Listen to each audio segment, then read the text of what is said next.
Welcome, age of vintage society. Secrets, secrets, secrets. That's the best way to describe J Edgar Hoover.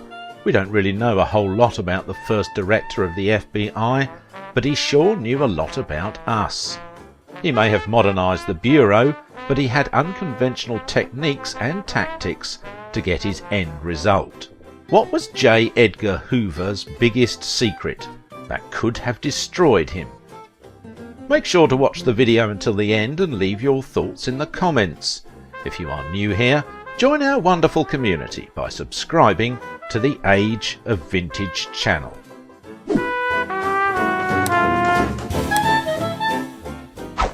J Edgar Hoover, controversial head of the FBI for 5 decades.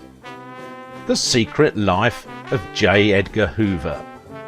If there's one member of the Federal Bureau of Investigation that pretty much everyone in the world could name without trouble, it's J Edgar Hoover, best known as the country's most famous G-Man. Hoover's work as director of the FBI began in 1924. When Hoover took control, it was simply called the Bureau of Investigation. The Federal was added 11 years later in 1935. By then, Hoover had evolved into an untouchable autocrat, a man who kept secret files on millions of Americans over the years and used them to blackmail presidents, senators and movie stars. He ordered burglaries, secret wiretaps or sabotage against anyone he personally considered subversive. J Edgar Hoover was a phenomenon. The first director of the FBI, he remained in office for 48 years. From his appointment after the First World War to his death in 1972, achieving fame and extraordinary power.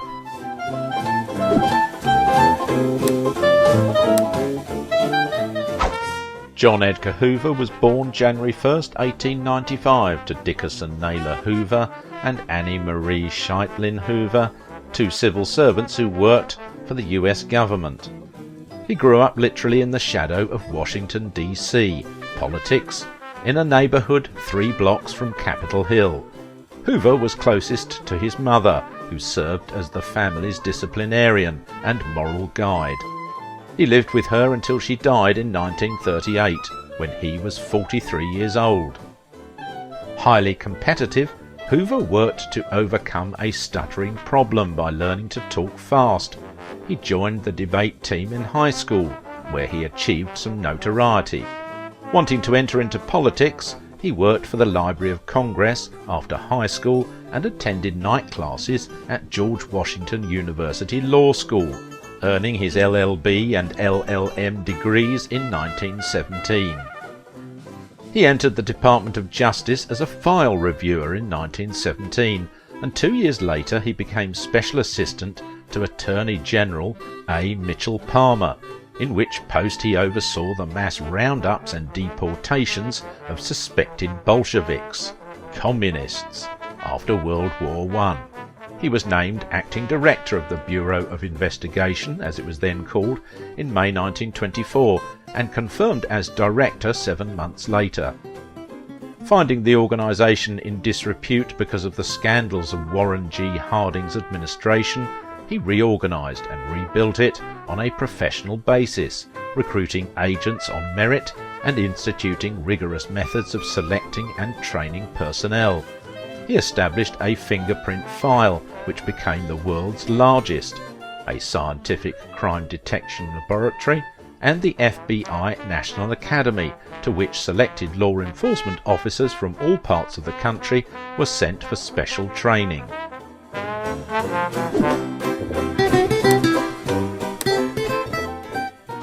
In the early 1930s, organised crime and bank robbers had become a serious problem across the country. Many gangsters had become famous, like John Dillinger, Al Capone, Pretty Boy Floyd and Machine Gun Kelly. Hoover put together a team to track down and capture these criminals. These men became known as G-Men. As many of these gangsters were captured, Hoover and his men became heroes. Hoover took advantage of this to publicise the achievements of the FBI in tracking down and capturing well-known criminals. Both the FBI's size and its responsibilities grew steadily under his management. In the late 1930s, President Franklin D. Roosevelt gave him the task of investigating foreign espionage in the United States. Hoover let the mob slide because it was blackmailing him. In the 1950s, when the Cosa Nostra was at the height of its power, the Federal Bureau of Investigation not only did nothing about it, but Hoover also actively denied that it was even a real thing. The individual is handicapped by coming face to face with a conspiracy so monstrous they cannot believe it exists. The American mind simply has not come to the realization of the evil which has been introduced into our midst. In 1950, the Special Committee on Organised Crime, also known as the Kefauver Committee, held several very public hearings in which they deduced that organised crime was, in fact, very real.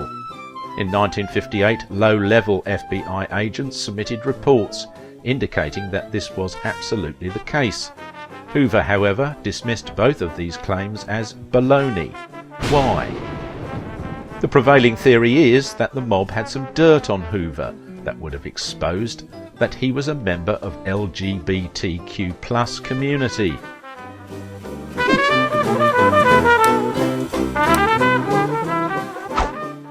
At one point, iconic gangster Meyer Lansky said of Hoover, "I fixed that man." Hoover believed Albert Einstein was a spy. During Hoover's time, the FBI was extremely suspicious of the smartest German ever to walk the earth. While they were willing to admit that the scientist was extremely capable, there were several official memos sent out in which the Bureau advocated keeping Einstein away from government business. The Bureau was so obsessed with Einstein, in fact, that the file they compiled on him weighs in at over 1,800 pages in length, none of which ever actually found the scientist guilty of wrongdoing.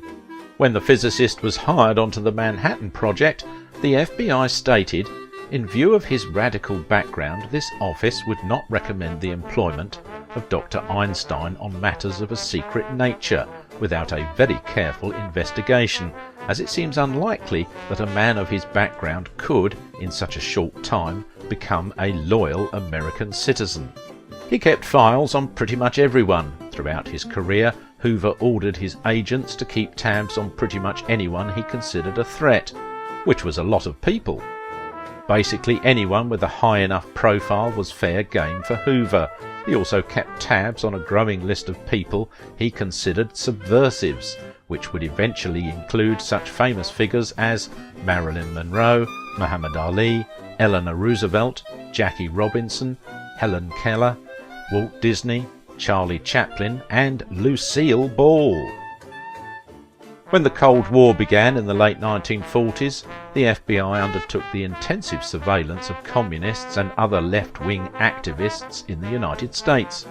Hoover's animus towards radicals of every kind led him to aggressively investigate both the Ku Klux Klan and Martin Luther King Jr. and other black activists in the 1960s. At the same time, he maintained a hands-off policy towards the mafia, which was allowed to conduct its operations nationwide, practically free of FBI scrutiny or interference.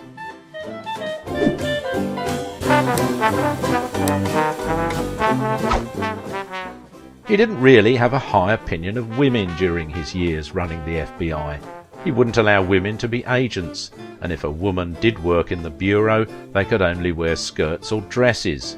Oh, and they weren't allowed to smoke at their desks. Only men were given that privilege. Hoover himself, meanwhile, had a personal secret that, in his era, could have destroyed him if revealed. Hoover spent his life as a bachelor, never marrying. This fact led to much debate over his sexuality, which was a big deal back in his day, and could have cost him his job. Some of the rumours that came up about him: he liked to cross-dress, just didn't actually have a sex life, or that he had all-male parties in hotel rooms in New York City. There was much speculation that he did in fact have a romantic relationship with FBI co-worker and associate director Clyde Tolson. These rumours swirled because they worked together for decades, travelled together for business and personal vacations, drove into work together, had lunch every day together, and sometimes even wore matching suits. When Hoover died, the majority of his estate was inherited by Tolson. A surprising find was the account by Louisa Stewart, once a celebrated model, tracked down because she featured in a droll photograph taken with Hoover and Tolson one New Year's Eve in the late 1930s at the Stork Club, the place to be seen in New York at the time. In the photo, Hoover is shown holding his hands up as Stewart, armed with a toy shotgun, threatens him. Later that night, in the dark of a limousine when they left the club, she remembered, "I noticed they were holding hands all the way, just sitting there talking and holding hands with each other. I was so young and those were different times, but I'd never seen two men holding hands." Even though he was romantically linked to Tolson, he was also associated with a couple of famous women. The first was Dorothy Lamour, an actress in the 1930s and 40s.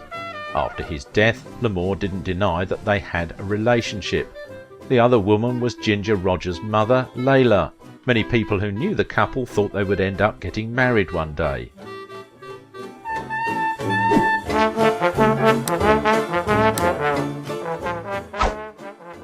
Hoover died in his sleep in Washington, D.C., his hometown. His body lay in state in the Capitol's rotunda, one of only several dozen Americans who have received this honour. Throughout his career as head of the FBI, Hoover had worked hard to maintain a clean public reputation. However, casting a shadow of suspicion over his activities, Hoover ordered his personal secretary to destroy all his personal files upon his death. His tactics of surveillance, wiretapping, secret listening to telephone conversations, and keeping detailed files on innocent citizens he deemed suspicious violated the civil liberties of many Americans. In 1971, COINTELPRO's tactics were revealed to the public, showing that the agency's methods included infiltration, burglaries, illegal wiretaps, planted evidence, and false rumours leaked on suspected groups and individuals.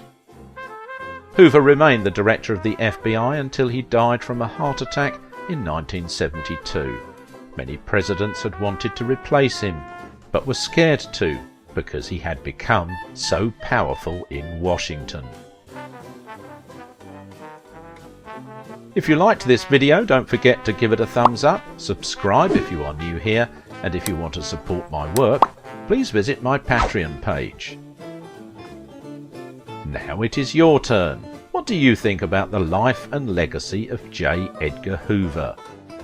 It's unbelievable how many people were suspicious of him at the time.